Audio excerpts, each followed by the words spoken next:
Olá, essa história aconteceu comigo quando eu tinha uns 7 ou 8 anos de idade mais ou menos. Quando eu era mais nova, eu morava com a minha mãe, o meu pai e os meus irmãos, em uma casa de madeira bem velha. Essa casa ficava quase dentro da mata. E também não havia cercado e nem portões. Só havia um pedaço de terra bem grande, aonde havia um matagal extenso. A minha mãe costumava dizer para não entrar lá, porque coisas sobrenaturais costumavam acontecer lá dentro. E que nem ela, que morava ali desde criança, entendia. Um dia, estávamos em casa à noite. Os meus irmãos estavam assistindo TV. Eu estava com a minha mãe, que estava costurando, e o meu pai arrumando o pé da mesa na cozinha, quando escutamos um barulho muito alto rodear a casa, em questão de segundos, como se fosse pego um pedaço de madeira e fosse batendo nas telhas da casa. Ficamos muito assustados. Eu escutei a minha mãe dizer: "Ele está aqui!" E com pressa, me colocou debaixo da máquina de costura e correu para fora. Meu pai fez o mesmo e correu lá fora. E assim que chegaram, eles encontraram 2 pedaços de madeira caídos em frente da casa, em sinal de uma cruz invertida, e uma coisa negra e gigante correndo para dentro da mata. A coisa corria e ria com uma risada diabólica. Em seguida, a uma certa distância, a criatura olhou para os meus pais com aqueles olhos vermelhos flamejantes e deu um forte urro para intimidá-los. Os meus pais entraram e fecharam a porta. A minha avó, que era muito religiosa, começou a rezar alto e agradecer por alguma coisa. A minha mãe conta que naquela mata já morreram várias pessoas e animais, e que eram vítimas dessa criatura, e que ela suspeita que um bruxo que morava ali virava bicho e atacava qualquer ser vivo que cruzasse o seu caminho, e que aquele sinal da cruz invertida que a criatura fez com os 2 pedaços de madeira foi para atrair forças ocultas para atormentar minha família. Depois disso, o meu pai achou melhor nos mudarmos e nunca mais vimos a tal criatura. Pois é como diz o velho ditado: mais vale um pé do que 2 muletas. Boa noite.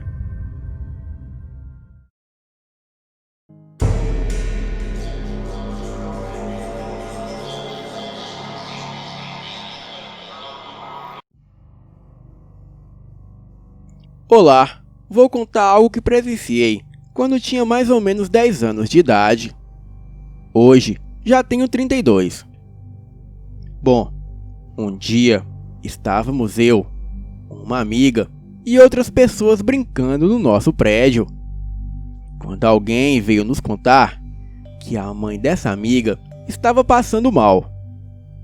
Então resolvemos correr até lá para ver o que estava acontecendo. Chegando na porta do apartamento dela, tinha algumas pessoas lá dentro que não deixaram a gente entrar. A minha amiga ficou muito nervosa e começou a chorar. Neste momento, começamos a escutar a mãe dela gritando. Mas ela gritava com uma voz extremamente muito rouca e assustadora, dizendo que estava lá para pegá-la.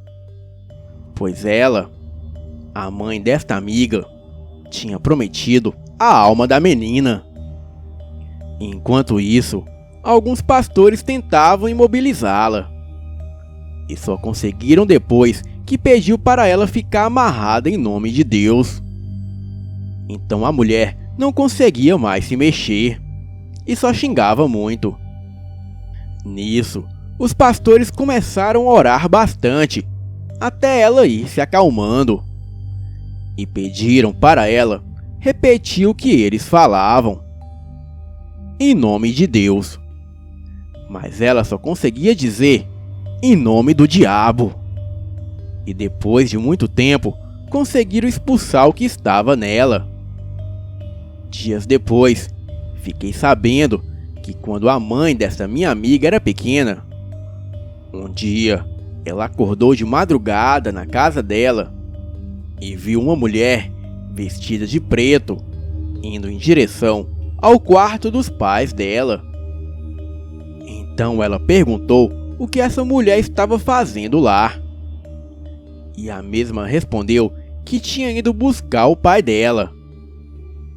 Mas ela insistiu que o deixasse em paz e ofereceu que a mulher levasse a sua filha no lugar do pai dela. Então, aquela entidade de preto foi embora e ficou muito tempo sem aparecer. E dizem que quando aquela entidade voltou, foi para cobrar o que a mulher tinha lhe prometido. Este fato me fez lembrar aquele velho ditado: promessa é dívida. Boa noite.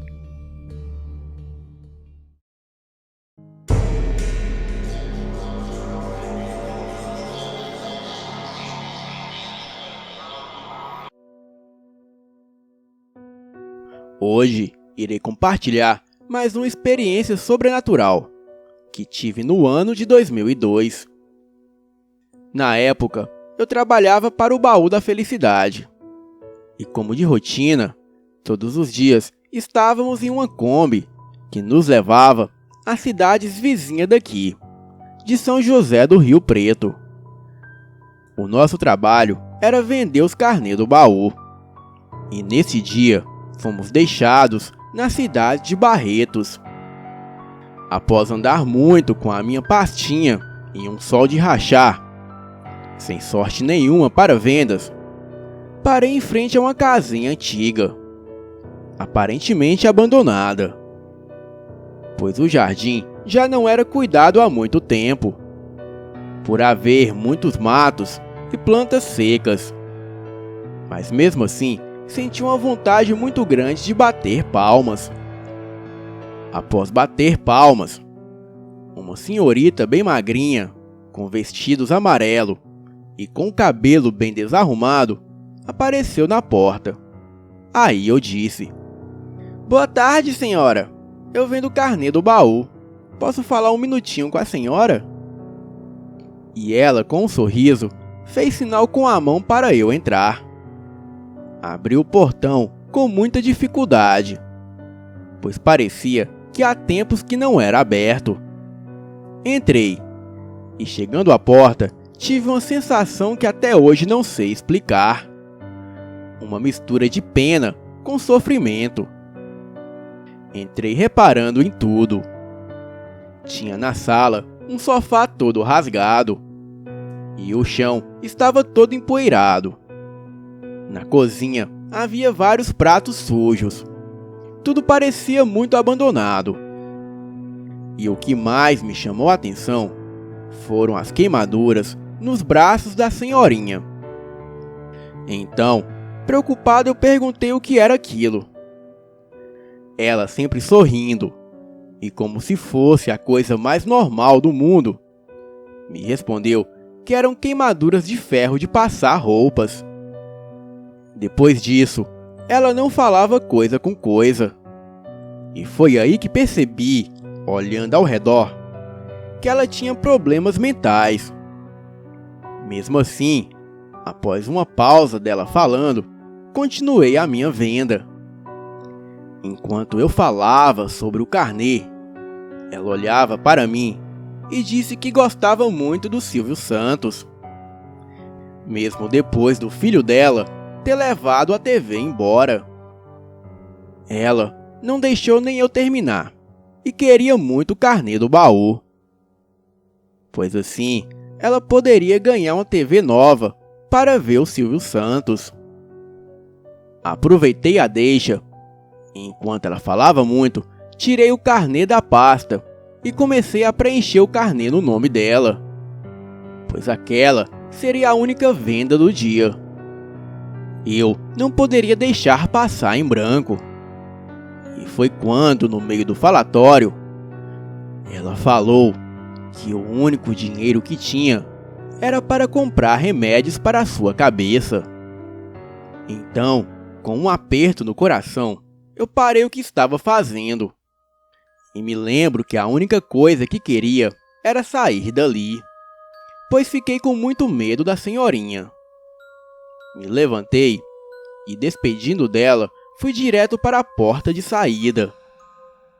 Quando eu estava no portão, uma voz ao meu lado me perguntou o que eu estava fazendo ali. Quando olhei para o lado, vi que era a vizinha, que estava no portão da sua casa falando comigo. Eu respondi que era vendedora e estava ali vendendo um carnê do baú para a dona Maria Teresa. E com um olhar espantado, ela me disse que era impossível, porque a Maria Teresa estava internada há 2 anos no Hospital Bezerra de Menezes, na cidade de São José do Rio Preto. Hospital esse que cuida de pessoas com problemas mentais. Assustada e rindo muito de nervoso, afirmei o que estava dizendo. E ela, muito séria, também afirmou o que disse. Ela percebeu que eu estava muito certa do que eu estava falando. Então, resolveu entrar na casa. E logo de cara, ela achou estranho a porta estar destrancada. A vizinha colocou a cabeça entre a porta aberta e começou a chamar a dona Maria Teresa. E como não teve respostas, entramos na casa. E não havia ninguém. E eu, não acreditando naquilo, ainda insisti, descrevendo para a vizinha como era a senhorinha que eu havia visto e conversado. Contei até sobre as queimaduras no braço dela. A vizinha confirmou a minha descrição. E sobre as queimaduras no braço, mas insistiu dizendo que era impossível, pois ela não estava ali. E eu, desacreditada, comecei a passar muito mal. Enfim, depois de todo esse tempo e ter contado isso para todos, ninguém tirou a minha dúvida do que aconteceu naquele dia. Porque só de pensar, eu me arrepio toda. E é como diz aquele velho ditado: acreditamos ficar tristes pela morte de uma pessoa, quando na verdade é apenas a morte que nos impressiona. Boa noite.